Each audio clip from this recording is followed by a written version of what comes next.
જય શ્રીમન નારાયણ. રામાનુજદાસ શ્રીમાન ગટ્ટુ વેણુગોપાલ સ્વામી દ્વારા વર્ણન કરેલ શ્રીમદ ભગવદ્ ગીતાનું ગુજરાતી ભાષાંતર હું આપને કહી રહી છું. અધ્યાય 13 ક્ષેત્ર ક્ષેત્રજ્ઞ વિભાગ યોગ.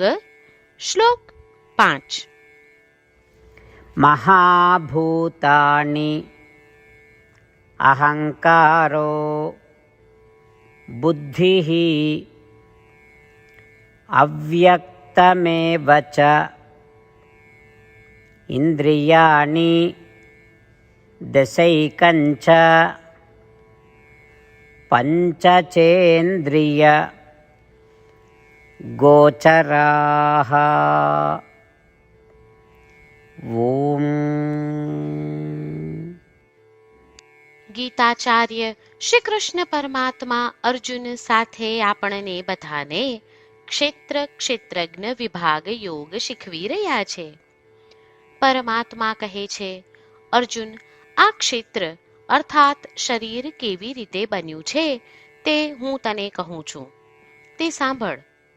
આ ક્ષેત્રમાં પંચ મહાભૂત, અહંકાર તત્વ, મહત તત્વ અર્થાત બુદ્ધિ અને અવ્યક્ત અર્થાત મૂળ પ્રકૃતિ, આમ 8 તત્વો છે.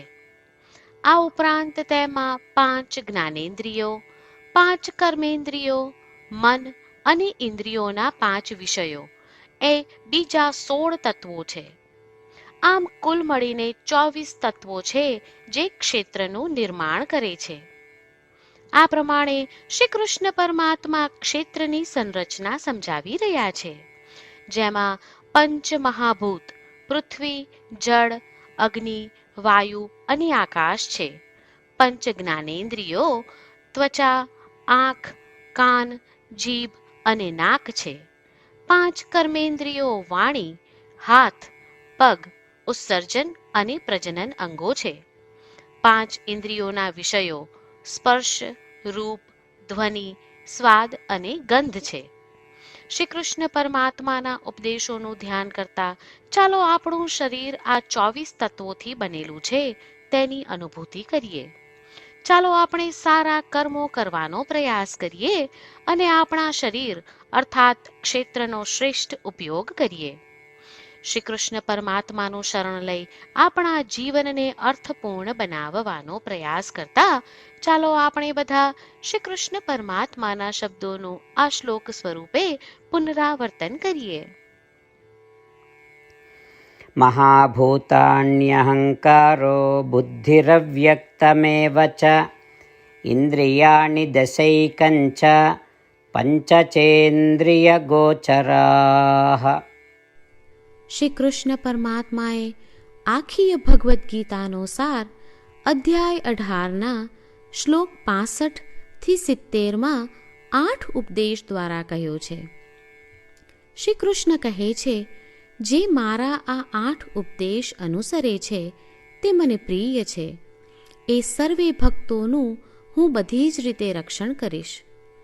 શ્રી કૃષ્ણ પરમાત્મા પાસેથી આખી ભગવદ્ ગીતા સાંભળ્યા પછી અર્જુન કહે છે, કરીશ્યે વચનમ તવ, એટલે કૃષ્ણ, હું તમારી આજ્ઞાનું પાલન કરીશ, તમે કહો છો એમ કરીશ. અને આથી જ શ્રી કૃષ્ણએ દરેક પ્રકારના યશ અને વિજય અર્જુનને આપ્યા છે. તો ચાલો આપણે પણ પરમાત્માને 8 વાતો પાળવાનું વચન આપીએ. પરમાત્માને આપેલા વચનથી મોટી કોઈ પૂજા, તપ કે યજ્ઞ નથી. 8 પ્રતિજ્ઞાઓ જે આપણે લેવી જોઈએ તે હું હવે કહું છું. આપ સૌ પણ એનો મન અને હૃદયથી વિચાર કરો. આ રીતે શ્રી કૃષ્ણને વચન આપતી વખતે આપણે સૌ શ્રી કૃષ્ણની હસતી મુખમુદ્રાનો મનમાં વિચાર કરીએ અને પરમ આનંદનો અનુભવ કરીએ. જય શ્રીમન નારાયણ. આપણા 8 વચનો આ પ્રમાણે છે. આપણું પહેલું વચન, હે શ્રીમન નારાયણ, તમારા ઉપદેશ પ્રમાણે હું હંમેશા તમારું ધ્યાન અને ચિંતન કરીશ. આપણું બીજું વચન, હે શ્રીમન્નારાયણ, તમે કહ્યું છે તેમ હું સદાય તમારી ભક્ત રહીશ. આપણું ત્રીજું વચન. હે શ્રીમન્નારાયણ, હું મારા કર્મો તમને સંતોષ થાય તેમ અને તમારી સેવા માટે કરીશ. આપણું ચોથું વચન. હે શ્રીમન્નારાયણ, તમે અનુસરવા કહ્યું છે તેમ મને પૂર્ણ શ્રદ્ધા છે કે હું તમારી છું. હું સદાય મારા હાથ જોડી તમને નમસ્કાર કરીશ, તમારી ભક્તિ કરીશ. આપણું પાંચમું વચન. હે શ્રીમન્નારાયણ, હું તમારા શબ્દો યાદ કરું છું. મામેકમ શરણમ વ્રજ, તમે તમારી શરણમાં આવવા કહ્યું છે. શ્રીમન્નારાયણ, હું માત્ર તમારા જ શરણમાં છું. આપણું છઠ્ઠું વચન. હે શ્રીમન્નારાયણ, આપે કહ્યું છે મા શુચ, તમે અમને આશ્વાસન આપી શોક ન કરવા માટે કહ્યું છે, તો હું દુઃખી નહીં થાઉં, શોક નહીં કરું. આપણું સાતમું વચન. હે શ્રીમન્નારાયણ, અમારા કલ્યાણ અર્થે આપે શ્રીમદ્ ભગવદ્ ગીતા રૂપી આશીર્વાદ આપી અમારા સૌ પર કૃપા કરી છે, તો હું દરરોજ ઓછામાં ઓછો એક શ્લોક વાંચીશ અથવા સાંભળીશ એવો સંકલ્પ લઉં છું. આપણું આઠમું વચન. હે શ્રીમન્નારાયણ, હું ગીતાના દૈવી શબ્દો એ ભક્તો સુધી પહોંચાડવાનો પ્રયત્ન કરીશ જેઓ ગીતાથી અજાણ છે. હે શ્રીમન્નારાયણ, તમે કહ્યું છે તેમ કરીશ, તમે કહ્યું છે એમ વર્તીશ અને તમારા માટે જ કર્મ કરીશ. શ્રીમન્નારાયણને આપેલું વચન કે દરરોજ તમે કહ્યું છે એમ કરીશું, એ જ એક મહાન પૂજા છે. તો ચાલો આપણે સૌ દ્રઢ શ્રદ્ધા સાથે પ્રભુ પાસે એક સંકલ્પ લઈએ. શ્રીમન્નારાયણ, કરીશ્યે વચનમ તવ. શ્રીમન્નારાયણ, હું તમારી આજ્ઞાનું પાલન કરીશ. સર્વમ શ્રી કૃષ્ણાર્પણમસ્તુ. જય શ્રીમન્નારાયણ. મહાભૂતાની અહંકારો બુદ્ધિ અવ્યક્તમેવ ચ ઇન્દ્રિયાણિ દશૈકંચ પંચચેન્દ્રિય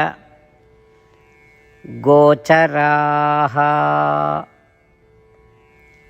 ઓમ. મહાભૂતાન્યહંકારો બુદ્ધિરવ્યક્તમેવ ચ ઇન્દ્રિયાણિ દશૈકંચ પંચચેન્દ્રિયગોચરાઃ. જય શ્રીમન્નારાયણ. તમામ ભક્તોને ખાસ વિનંતી.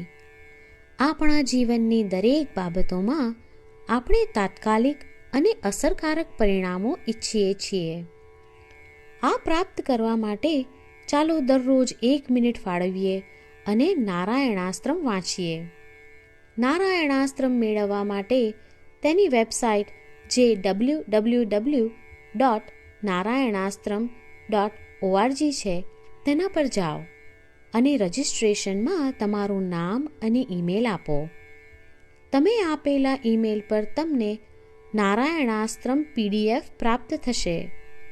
PDFમાં રામાયણનો 1 શ્લોક, ગીતાનો 1 શ્લોક અને એક વિષ્ણુ નામ છે. આ 3ને નારાયણાસ્ત્રમ કહેવામાં આવે છે. દરેક વ્યક્તિને આ શ્લોકોનું અલગ અલગ સંયોજન પ્રાપ્ત થાય છે.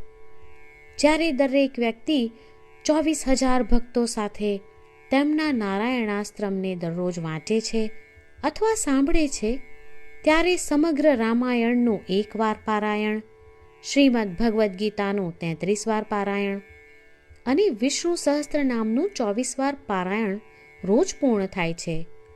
આ એક અદ્ભુત અને અસાધારણ પરિણામ છે. તેથી તમે અને તમારા પરિવારના સભ્યો તરત જ વેબસાઇટ પર જાઓ અને તમારું નારાયણાસ્ત્રમ મેળવો. જય શ્રીમન્નારાયણ.